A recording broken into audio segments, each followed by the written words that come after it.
अस्सलामुअलैकुम वरहमतुल्लाह। Dear students, मैं उम्मीद करता हूँ आप सभी खैरियत होंगे। जैसा कि आप लोग जानते हैं, हमने 10th क्लास फिजिक्स की जो न्यू बुक आई है वो हमने उर्दू मीडियम के लिहाज से स्टार्ट की। आज हम इस वीडियो में टॉपिक नंबर है 14.3 चैप्टर नंबर 14 का 14.3 वाला टॉपिक है ऑप्टिकल फाइबर। ये शॉर्ट एमसीक्यूज के पॉइंट ऑफ व्यू से मोस्ट इंपॉर्टेंट टॉपिक है। लॉन्ग में किस तरह से आएगा ये भी आप लोगों को लास्ट पे आकर बता देंगे।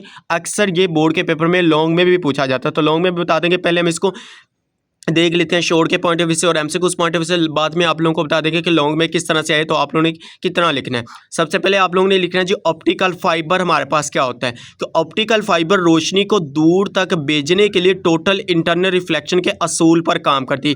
पहला एमसीक्यूज तो उसने यही हमारे पास दे दी। एमसीक्यूज भी आ सकता है, शॉर्ट क्वेश्चन भी आ सकता है कि हमारे पास ऑप्टिकल फाइबर रोशनी को भेजने के लिए कौन सा असूल इस्तेमाल करती है, total internal reflection. Total internal reflection का हम पीछे डिटेल के साथ आप लोगों को करवा के आ चुके हैं। उसके बाद यही वजह है कि ये फाइबर टेलीकम्युनिकेशन में तेज स्पीड और काबिल इत्मीनान डाटा की तरसल्स के लिए बड़े पैमाने पर इस्तेमाल होती है। अब देखिए, लोग घरों में जो यूज़ करते हैं, नेट यूज़ करते हैं, तो ऑप्टिकल फाइबर का यूज़ करते हो, क्या कहते हैं, तेज़ तरीन हमारे पास है, तेज़ स्पीड और काबिल इत्मीनान डाटा की तरसल्स के लिए बड़े पैमाने पर इस्तेमाल होती है।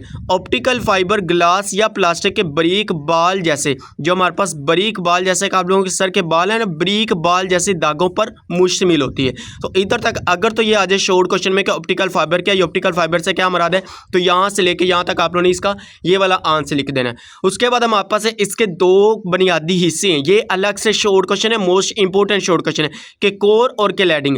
कोर हमारे पास क्या होता है, इंद्रोनी हिस्सा जिसका रिफ्रैक्टिव इंडेक्स ज़्यादा होता है और यही हिस्सा रोशनी को लेकर चलता है। अब इसमें आप लोगों ने ये डायग्राम नहीं बनाने, अगर तो लॉन्ग में आता है फिर आप लोगों ने ये नीचे वाले डायग्राम बनाने। अब इसमें अब आप लोगों को समझा देते हैं। ये हमारे पास इनपुट सिग्नल है, यहाँ पे हमारे पास इनपुट सिग्नल ट्रांसमिट होगा, मीन यहाँ से रोशनी यहाँ से इसके अंदर एंटर होगी, ये हमारे पास रोशनी के ले जा रही है। यहाँ पे आप देखिए, ये हमारे पास इसका अंदरूनी हिस्सा ना, ये सारा का सारा हमारे पास ये कोर है और इसके हमारे पास ये बाहर वाला जो हिस्सा है ये हमारे पास ग्लैडिंग है। ये ऊपर ये एक लेयर और ये हमारे पास एक लेयर, ये हमारे पास क्या, ये हमारे पास ग्लैडिंग है और इसका अंदरूनी हिस्सा ये हमारे पास क्या, ये हमारे पास कोर होता है। अब यही बात करें जिसका रिफ्रैक्टिव इंडेक्स ज़्यादा है, मीन हम इसको कह देते हैं हमारे पास N1 है, जो हमारे पास है कोर, इसको हम N1 कह देते हैं। इसका रिफ्रैक्टिव इंडेक्स ज़्यादा होता है और यही हिस्सा रोशनी को लेकर चलता है, मीन ये वाला हिस्सा हमारे पास रोशनी को लेकर आगे हमारे पास लेकर चलता है आउटपुट सिग्नल की तरफ। उसके बाद हमारे पास है ग्लैडिंग है,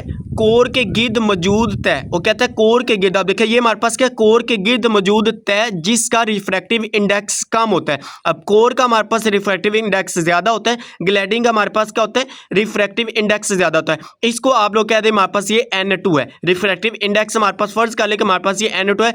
इस फर्क की वजह से रोशनी कोर के अंदर बार बार टोटल इंटरनल रिफ्लेक्शन का शिकार होती है। टोटल इंटरनल रिफ्लेक्शन का शिकार किस तरह से होती है वो इस पैराग्राफ में देखेंगे। अब इसमें देखिए, ये वजाहत है, आप लोगों ने सिर्फ अगर लॉन्ग में आता है फिर यहाँ से लेके यहाँ तक ही थ्योरी करनी है, आगे करने की जरूरत नहीं है। ये मैं आप लोगों को समझा देता हूँ। अब इसमें देखिए, जब रोशनी फाइबर में दाखिल होती है, यहाँ से रोशनी फाइबर में दाखिल हो रही है तो कोर और ग्लैडिंग की बाउंड्रीज पर ऐसे एंगल पर टकराती है। मीन अब देखिए, यहाँ से हमारे पास ये एंगल पर टकरा रही है, यहाँ से टकराएगी जो क्रिटिकल एंगल से बढ़ जाता है। अब देखिए, क्रिटिकल एंगल से बढ़ गई, नतीजन रोशनी मुकम्मल तौर पर वापिस कोर में रिफ्लेक्ट होती है, वापिस वो कोर के अंदर ही रिफ्लेक्ट होगी, बाहर नहीं जाएगी।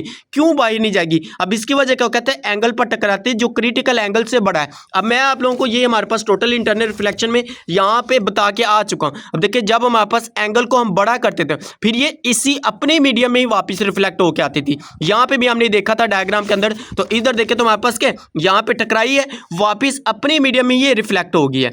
इसी वजह से वो कहता है कि वापस रिफ्लेक्ट होती है। ये मुसलसल इंटरनल रिफ्लेक्शन, ये मुसलसल इंटरनल रिफ्लेक्शन रोशनी को बहुत कम एनर्जी के ज़िया के साथ लंबे फासले तक पहुंचा देती है। इधर तक हमारे पास ये टॉपिक क्लियर है। ऑप्टिकल फाइबर का अगर हमारे पास आ जाए, इस पर नोट लिखे, ये हमारे पास टॉपिक क्लियर, सिर्फ यहाँ से लेकर यहाँ तक करना है, आगे वाला आप लोगों ने नहीं करना। उसके बाद हमारे पास है जी ऑप्टिकल फाइबर के फ़ायदे। अब ऑप्टिकल फाइबर के फ़ायदे क्या है, ये भी मोस्ट इंपॉर्टेंट है, शॉर्ट के पॉइंट ऑफ व्यू से भी, लॉन्ग में भी आ सकता है। अब इसमें आप लोगों ने कम से कम 2 से 3 लाजमी याद करने। पहले नंबर पे हमारे पास है ज़्यादा डाटा की गुंजाइश। ज़्यादा डाटा की गुंजाइश ये लोग क्यों यूज़ करते हैं, यही उसने ये बताया हुआ है कि ऑप्टिकल फाइबर एक वक्त में तांबे के तारों की निस्बत कहीं ज़्यादा डाटा ले जा सकती है।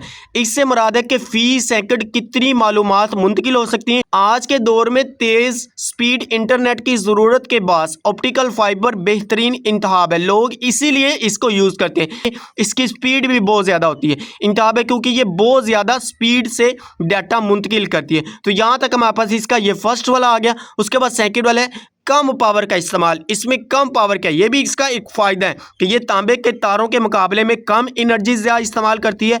मज़ीद ये कि ज़्यादा पायदार होती है, जिसकी वजह से मरम्मत और देखभाल के अखराजात कम हो जाती है। ये हमारे पास इसका सेकंड वाला फ़ायदा है। उसके बाद नेक्स्ट पेज के ऊपर हम इसके नेक्स्ट वाले देखते हैं जी।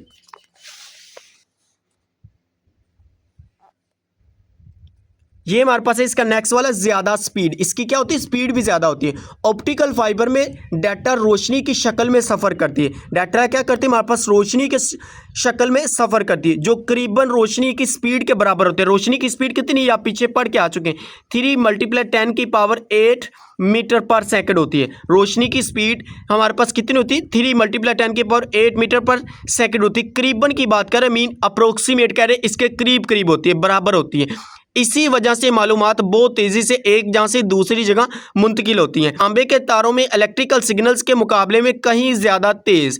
यहाँ तक आप लोगों ने इसका हमारे पास ये थर्ड वाला आ गया। उसके बाद है जी 4 वाला तवील फासले तक मालूमात की तिरसल, मीन लंबे फासले तक भी इसके ज़रिए हम मालूमात की तिरसल कर सकते हैं, भेज सकते हैं। अब इसमें देखिए ऑप्टिकल फाइबर लंबे फासले तक सिग्नल्स की क्वालिटी को बरकरार रखती है। मीन सिग्नल की क्वालिटी को, ये लंबे फासले तक भी सिग्नल की क्वालिटी को बरकरार रखती है।